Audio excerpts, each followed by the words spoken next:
همش چی شد؟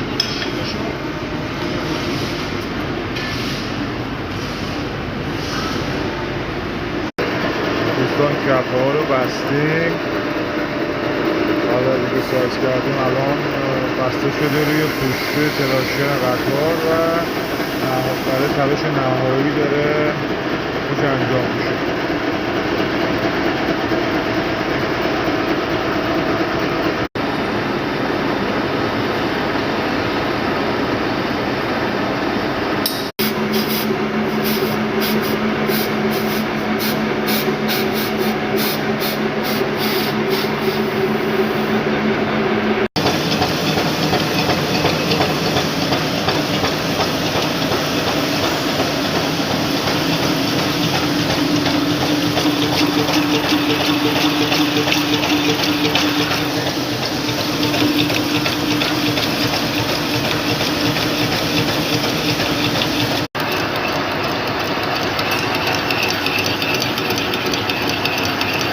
یه طرف رو نهایی کردیم، حالا